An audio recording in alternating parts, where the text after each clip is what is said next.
आज हम शुरू करेंगे NCERT geography chapter number 6 class 9th जनसंख्या। तो आइए शुरू करते हैं। क्या आप मानव रहित विश्व की कल्पना कर सकते हैं? संसाधनों का उपयोग एवं सामाजिक तथा सांस्कृतिक वातावरण का निर्माण कौन करता है?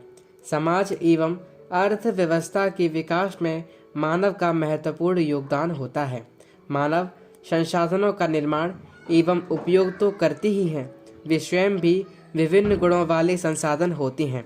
कोयला तब तक चट्टान का एक टुकड़ा था जब तक कि मानव ने उसे प्राप्त करने की तकनीक का आविष्कार करके उसे एक संसाधन नहीं बनाया। प्राकृतिक घटनाएं जैसे बाढ़ या सुनामी जब किसी घनी आबादी वाले गांव या शहर को प्रभावित करती हैं, तभी वो आपदा बनते हैं। इसलिए सामाजिक अध्ययन में जनसंख्या एक आधारी तत्व है। यह एक संदर्भ बिंदु है जिससे दूसरे तत्वों का अवलोकन किया जाता है तथा उसके अर्थ एवं महत्व ज्ञात किए जाते हैं। संसाधन, आपदा एवं विनाश का अर्थ केवल मानव के लिए ही महत्वपूर्ण है। उनकी संख्या, वितरण, वृद्धि एवं विशेषताएं या गुण पर्यावरण के सभी स्वरूपों को समझने तथा उनकी विवेचना करने के लिए मूल पृष्ठभूमि प्रदान करते हैं। मानव पृथ्वी के संसाधनों का उत्पादन एवं उपभोग करता है, इसलिए यह जानना आवश्यक है कि एक देश में कितने लोग निवास करते हैं, वे कहाँ एवं कैसे रहते हैं, उनकी संख्याओं में वृद्धि क्यों हो रही है तथा उनकी कौन कौन सी विशेषताएं हैं। भारतीय जनगणना हमारे देश की जनसंख्या से संबंधित जानकारी हमें प्रदान करती है। सबसे पहले हम जनसंख्या से संबंधित 3 प्रमुख प्रश्नों पर विचार करेंगे। पहला, जनसंख्या का आकार एवं वितरण। लोगों की संख्या कितनी है तथा वे कहाँ निवास करते हैं। दूसरा, जनसंख्या वृद्धि एवं जनसंख्या परिवर्तन की प्रक्रिया। समय के साथ जनसंख्या में वृद्धि एवं इसमें परिवर्तन कैसे हुआ। तीसरा, जनसंख्या के गुण या विशेषताएं। उनकी उम्र, लिंगानुपात, साक्षरता स्तर, व्यावसायिक संरचना तथा स्वास्थ्य की अवस्था क्या है। जनसंख्या का आकार एवं वितरण। भारत की जनसंख्या का आकार एवं संख्या के आधार पर वितरण। मार्च 2011 तक भारत की जनसंख्या 12,106 लाख थी, जो कि विश्व की कुल जनसंख्या का 17.5% थी।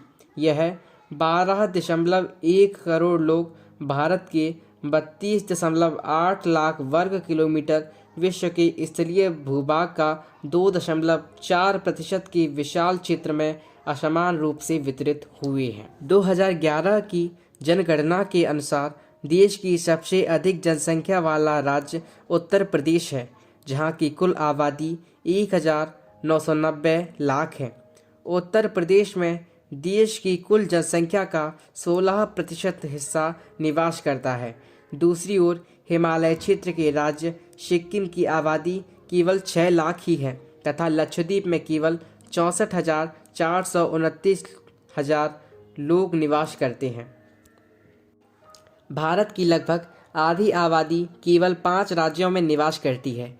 ये राज्य हैं उत्तर प्रदेश, महाराष्ट्र, बिहार, पश्चिम बंगाल एवं आंध्र प्रदेश। क्षेत्रफल की दृष्टि से राजस्थान सबसे बड़ा राज्य है, जिसकी आबादी भारत की कुल जनसंख्या का केवल 5.5% है। घनत्व के आधार पर भारत में जनसंख्या वितरण। जनसंख्या घनत्व असमान वितरण का बेहतर चित्र प्रस्तुत करता है। प्रति इकाई क्षेत्रफल में रहने वाले लोगों की संख्या को जनसंख्या घनत्व कहते हैं। भारत विश्व के घनी आबादी वाले देशों में से एक है। 2011 में भारत का जनसंख्या घनत्व 382 व्यक्ति प्रति वर्ग किलोमीटर था, जहां बिहार का जनसंख्या घनत्व 1,102 व्यक्ति प्रति किलोमीटर है। वहीं अरुणाचल प्रदेश में यह 17 व्यक्ति प्रति किलोमीटर है। चित्र 6.3 राज्य स्तरीय जनसंख्या घनत्व के असमान वितरण को दर्शाता है। 250 व्यक्ति प्रति वर्ग किलोमीटर से कम जनसंख्या घनत्व वाले राज्यों के नाम बताइए। पर्वतीय क्षेत्र तथा प्रतिकूल जलवायवीय अवस्थाएं इन क्षेत्रों की विरल जनसंख्या के लिए उत्तरदायी हैं। किस राज्य का जनसंख्या घनत्व 250 व्यक्ति प्रति वर्ग किलोमीटर से भी कम है और क्यों? असम एवं अधिकतर प्रायद्वीपीय राज्यों का जनसंख्या घनत्व मध्यम है। पहाड़ी, कटे छटे एवं पथरीले भूभाग, मध्यम से कम वर्षा, छिछली एवं कम उपजाऊ मिट्टी इन राज्यों की जनसंख्या घनत्व को प्रभावित करती है। उत्तरी मैदानी भाग एवं दक्षिण में केरल का जनसंख्या घनत्व बहुत अधिक है, क्योंकि यहाँ समतल मैदान एवं उपजाऊ मिट्टी पाई जाती है तथा पर्याप्त मात्रा में वर्षा होती है। उत्तरी मैदान के अधिक जनसंख्या घनत्व वाले 3 राज्यों के नाम बताइए। जनसंख्या वृद्धि एवं जनसंख्या परिवर्तन की प्रक्रिया। जनसंख्या एक परिवर्तनशील प्रक्रिया है। आबादी की संख्या, वितरण एवं संगठन में लगातार परिवर्तन होता है। यह परिवर्तन 3 प्रक्रियाओं जन्म, मृत्यु एवं प्रवास के आपसी संयोजन के प्रभाव के कारण होता है। जनसंख्या वृद्धि। जनसंख्या वृद्धि का अर्थ होता है किसी विशेष समय अंतराल में, जैसे 10 वर्षों के भीतर, किसी देश या राज्य के निवासियों की संख्या में परिवर्तन। इस प्रकार के परिवर्तन को 2 प्रकार से व्यक्त किया जा सकता है। पहला सापेक्ष वृद्धि तथा दूसरा प्रतिवर्ष होने वाला प्रतिशत परिवर्तन के द्वारा। प्रत्येक वर्ष या एक दशक में बड़ी जनसंख्या कुल जनसंख्या में वृद्धि का परिमाण है। पहले की जनसंख्या जैसे 2001 की जनसंख्या को बाद की जनसंख्या जैसे 2011 की जनसंख्या से घटाकर इसे प्राप्त किया जाता है। इसे निरपेक्ष वृद्धि कहा जाता है। जनसंख्या की वृद्धि का दर दूसरा महत्वपूर्ण पहलू है।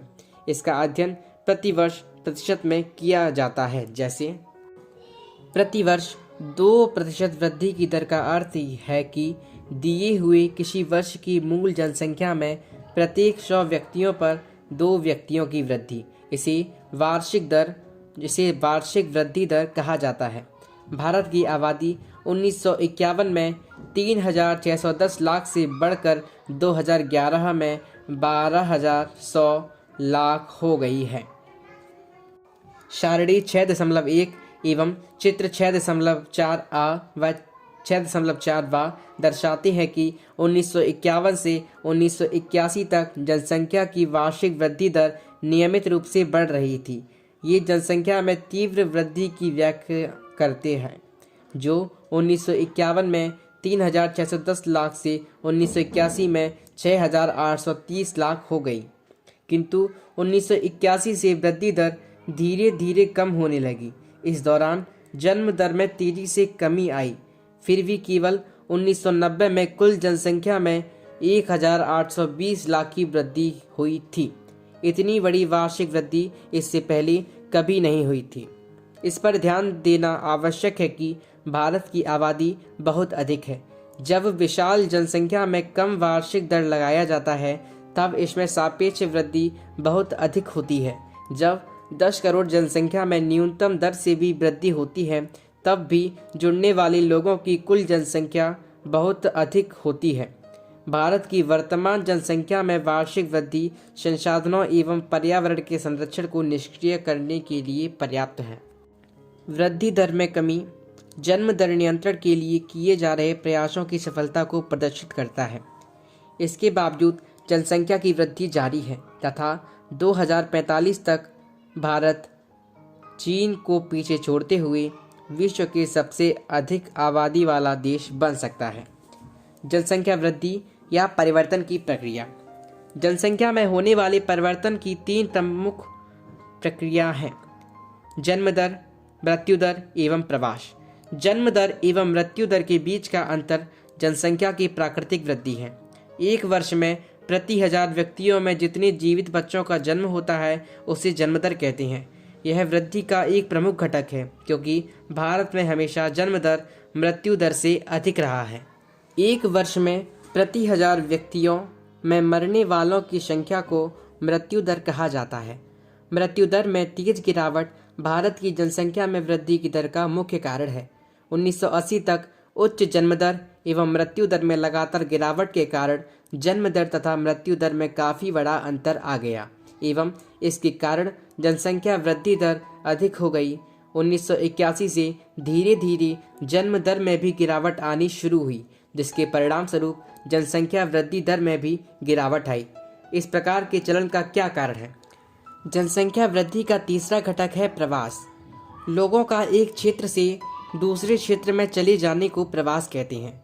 प्रवास आंतरिक देश के भीतर या अंतर्राष्ट्रीय देशों के बीच हो सकता है।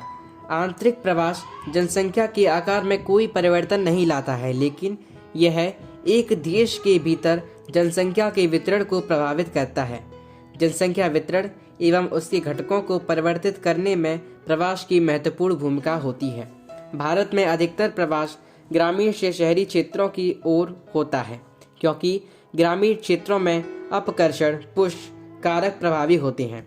ये ग्रामीण क्षेत्रों में गरीबी एवं बेरोजगारी की प्रतिकूल अवस्थाएं हैं तथा नगर का अभिकर्षण पुल प्रभाव रोजगार में वृद्धि एवं अच्छे जीवन स्तर को दर्शाता है। प्रवास जनसंख्या परिवर्तन का एक महत्वपूर्ण घटक है।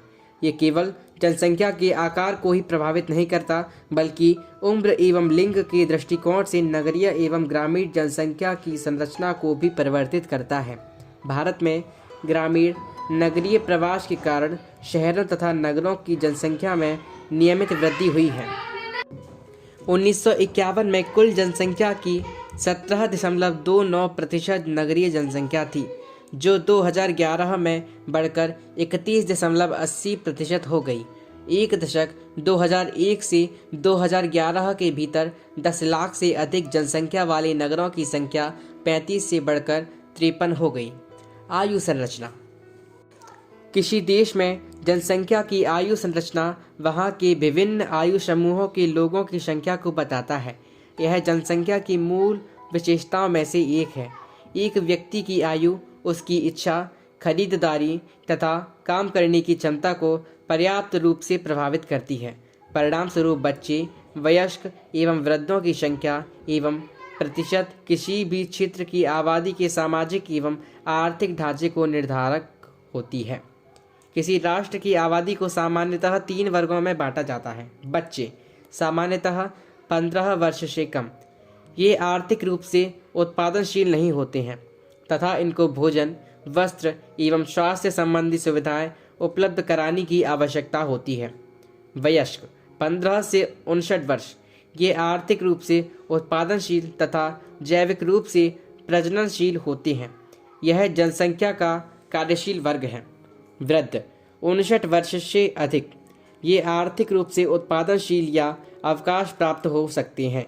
ये स्वैच्छिक रूप से कार्य कर सकते हैं, लेकिन भर्ती प्रक्रिया के द्वारा इनकी नियुक्ति नहीं होती है। बच्चों तथा वृद्धों का प्रतिशत जनसंख्या के आश्रित अनुपात को प्रभावित करता है, क्योंकि ये समूह उत्पादक नहीं होते हैं। भारत की जनसंख्या में इन 3 समूहों के अनुपात को चित्र 6.5 में दर्शाया गया है। लिंग अनुपात। प्रति 1000 पुरुषों पर महिलाओं की संख्या को लिंग अनुपात कहा जाता है। यह जानकारी किसी दिए गए समय में समाज में पुरुषों एवं महिलाओं के बीच समानता की सीमा मापने के लिए एक महत्वपूर्ण सामाजिक सूचक है। देश में लिंग अनुपात प्रायः महिलाओं के पक्ष में नहीं होता है। ऐसा क्यों होता है, इसका पता लगाइए। सन 1951 से 2011 के बीच के लिंग अनुपात को सारणी 6.2 में दर्शाया गया है। साक्षरता दर। साक्षरता किसी जनसंख्या का बहुत ही महत्वपूर्ण गुण है। स्पष्टतः केवल एक शिक्षित और जागरूक नागरिक ही बुद्धिमत्तापूर्ण निर्णय ले सकता है तथा शोध एवं विकास के कार्य कर सकता है। साक्षरता स्तर में कमी आर्थिक प्रगति में एक गंभीर बाधा है। 2011 की जनगणना के अनुसार एक व्यक्ति जिसकी आयु 7 वर्ष या उससे अधिक है, जो किसी भी भाषा को समझकर लिख या पढ़ सकता है, उसे साक्षर की श्रेणी में रखा जाता है। भारत की साक्षरता के स्तर में धीरे धीरे सुधार हो रहा है। 2011 की जनगणना के अनुसार देश की साक्षरता दर 73% है, जिसमें पुरुषों की साक्षरता दर 80.9% एवं महिलाओं की 64.6% है। साक्षरता दरों में इस प्रकार का अंतर क्यों है? व्यावसायिक संरचना। आर्थिक रूप से क्रियाशील जनसंख्या का प्रतिशत विकास का एक महत्वपूर्ण सूचक होता है। विभिन्न प्रकार के व्यवसायों के अनुसार किए गए जनसंख्या के वितरण को व्यावसायिक संरचना कहा जाता है। किसी भी देश में विभिन्न व्यवसायों को करने वाले भिन्न भिन्न लोग होते हैं। व्यवसायों को सामान्यतः प्राथमिक, द्वितीयक एवं तृतीयक श्रेणियों में वर्गीकृत किया जाता है। प्राथमिक, इनमें कृषि, पशुपालन, वृक्षारोपण एवं मछली पालन तथा खनन आदि क्रियाएं शामिल हैं। द्वितीयक क्रियाकलापों में उत्पादन करने वाले उद्योग, भवन एवं निर्माण कार्य आते हैं। तृतीयक क्रियाकलापों में परिवहन, संचार, वाणिज्य, प्रशासन तथा सेवाएं शामिल हैं। विकसित एवं विकासशील देशों में विभिन्न क्रियाकलापों में कार्य करने वाले लोगों का अनुपात अलग अलग होता है। विकसित देशों में द्वितीयक एवं तृतीयक क्रियाकलापों में कार्य करने वाले लोगों की संख्या का अनुपात अधिक होता है। विकासशील देशों में प्राथमिक क्रियाकलापों में कार्यरत लोगों का अनुपात अधिक होता है। भारत में कुल जनसंख्या का 64% भाग केवल कृषि कार्य करता है। द्वितीयक एवं तृतीयक क्षेत्रों में कार्यरत लोगों की संख्या का अनुपात क्रमशः 13 तथा 20% है। वर्तमान समय में बढ़ते हुए औद्योगिकरण एवं शहरीकरण में वृद्धि होने का कारण द्वितीय एवं तृतीय क्षेत्रों में व्यावसायिक परिवर्तन हुआ है। स्वास्थ्य जनसंख्या की संरचना का एक महत्वपूर्ण घटक है जो कि विकास की प्रक्रिया को प्रभावित करता है। सरकारी कार्यक्रमों के निरंतर प्रयास के द्वारा भारत की जनसंख्या के स्वास्थ्य स्तर में महत्वपूर्ण सुधार हुआ है। मृत्यु दर जो 1951 में प्रति 1025 थी, 2011 में घटकर प्रति 1000 7.2 रह गई। औसत आयु जो कि 1951 में 36.7 वर्ष थी, बढ़कर 2012 में 67.9 वर्ष हो गई है। महत्वपूर्ण सुधार बहुत से कारकों जैसे जन स्वास्थ्य, संक्रामक बीमारियों से बचाव एवं रोगों के इलाज में आधुनिक तकनीकों के प्रयोग के परिणाम स्वरूप हुआ है। महत्वपूर्ण उपलब्धियों के बावजूद भारत के लिए स्वास्थ्य का स्तर एक मुख्य चिंता का विषय है। प्रति व्यक्ति कैलोरी की खपत अनुशंसित स्तर से काफ़ी कम है तथा हमारी जनसंख्या का एक बड़ा भाग कुपोषण से प्रभावित है। शुद्ध पीने का पानी तथा मूल स्वास्थ्य रक्षा सुविधाएं ग्रामीण जनसंख्या के केवल 1/3 लोगों को उपलब्ध हैं। इन समस्याओं को एक उचित जनसंख्या नीति के द्वारा हल करने की आवश्यकता है। किशोर जनसंख्या, भारत की जनसंख्या का सबसे महत्वपूर्ण लक्षण इसकी किशोर जनसंख्या का आकार है। यह भारत की कुल जनसंख्या का 5वां भाग है। किशोर प्रायः 10 से 19 वर्ष की आयु वर्ग के होते हैं। ये भविष्य के सबसे महत्वपूर्ण मानव संसाधन हैं। किशोरों के लिए पोषक तत्वों की आवश्यकताएं बच्चों तथा वयस्कों से अधिक होती है। कुपोषण से इनका स्वास्थ्य खराब तथा विकास अवरोधित हो सकता है, परंतु भारत में किशोरों को प्राप्त भोजन में पोषक तत्व अपर्याप्त होते हैं। बहुत सी किशोर बालिकाएं रक्तहीनता से पीड़ित रहती हैं। विकास की प्रक्रिया में उनकी समस्याओं पर पर्याप्त ध्यान नहीं दिया गया। किशोर बालिकाओं को अपनी समस्याओं के प्रति संवेदनशील बनाना चाहिए। शिक्षा के प्रसार तथा इसमें सुधार के द्वारा उनमें इन समस्याओं के प्रति जागरूकता बढ़ाई जा सकती है। राष्ट्रीय जनसंख्या नीति, परिवारों के आकार को सीमित रखकर एक व्यक्ति के स्वास्थ्य एवं कल्याण को सुधारा जा सकता है। इस तथ्य को ध्यान में रखते हुए भारत सरकार ने 1952 में एक व्यापक परिवार नियोजन कार्यक्रम को प्रारंभ किया। परिवार कल्याण कार्यक्रम जिम्मेदार तथा सुनियोजित पितृत्व को बढ़ावा देने के लिए कार्यरत है। राष्ट्रीय जनसंख्या नीति 2000 कई वर्षों के नियोजित प्रयासों का परिणाम है। राष्ट्रीय जनसंख्या नीति 2000 14 वर्ष से कम आयु के बच्चे को निःशुल्क शिक्षा प्रदान करने, शिशु मृत्यु दर को प्रति 1000 में 30 से कम करने, व्यापक स्तर पर टीका रोधी बीमारियों से बच्चों को छुटकारा दिलाने, लड़कियों की शादी की उम्र को बढ़ाने के लिए प्रोत्साहित करने तथा परिवार नियोजन को एक जन केंद्रित कार्यक्रम बनाने के लिए नीतिगत ढांचा प्रदान करते हैं। राष्ट्रीय जनसंख्या नीति 2000 और किशोर। राष्ट्रीय जनसंख्या नीति 2000 ने किशोर अथवा किशोरियों की पहचान जनसंख्या के उस प्रमुख भाग के रूप में की जिस पर बहुत ध्यान देने की आवश्यकता है। पोषणिक आवश्यकताओं के अतिरिक्त इस नीति में अवांछित गर्भधारण और यौन संबंधों से प्रसारित बीमारियों से किशोर अथवा किशोरियों की संरक्षा जैसी अन्य महत्वपूर्ण आवश्यकताओं पर भी जोर दिया है। इसके द्वारा ऐसे कार्यक्रम चलाए गए जिनका उद्देश्य देर से विवाह और देर से संतानोत्पत्ति को प्रोत्साहित करना, किशोर अथवा किशोरियों को असुरक्षित यौन संबंध के कुप्रभावों के बारे में शिक्षित करना, गर्भ निरोधक सेवाओं को पहुंच और खरीद के भीतर बनाना, खाद्य संपूरक और पोषक सेवाएं उपलब्ध करवाना और बाल विवाह को रोकने के कानूनों को सुदृढ़ करना है। किसी भी राष्ट्र के लिए वहाँ के लोग बहुमूल्य संसाधन होते हैं। एक शिक्षित एवं स्वस्थ जनसंख्या ही कार्यक्षम शक्ति प्रदान करती है। क्या आप जानते हैं केवल बांग्लादेश तथा जापान का जनसंख्या घनत्व भारत से अधिक है। बांग्लादेश एवं जापान का जनसंख्या घनत्व ज्ञात कीजिए। केरल में प्रति 1000 पुरुषों पर महिलाओं की संख्या 1084 है। पुडुचेरी में प्रति 1000 पर 1038 है, जबकि दिल्ली में प्रति 1000 पर 866 तथा हरियाणा में प्रति 1000 पर केवल 877 हैं। जनगणना एक निश्चित समय अंतराल में जनसंख्या की आधिकारिक गणना जनगणना कहलाती है। भारत में सबसे पहले 1872 में जनगणना की गई थी। हालांकि 1881 में पहली बार एक संपूर्ण जनगणना की जा सकी। उसी समय से प्रत्येक 10 वर्ष पर गणना की होती है। भारतीय जनगणना जनसांख्यिकी, सामाजिक तथा आर्थिक आंकड़ों का सबसे बृहद स्रोत है। क्या आपने कभी जनगणना रिपोर्ट देखी है?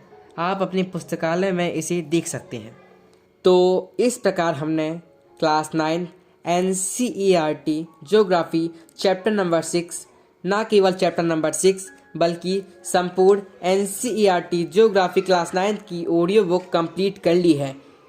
यदि आपको हमारी ऑडियो बुक अच्छी लगी है तो हमारी वीडियो को लाइक करें, हमारे चैनल को सब्सक्राइब करें तथा आप हमारे चैनल पर जाकर क्लास 6, 7, 8, 9 तथा 12 तक सारी NCERT ऑडियो बुक सुन सकते हैं। इसके अलावा हमने रेफरेंस बुक भी डाली हैं, आप उनको भी सुन सकते हैं। धन्यवाद।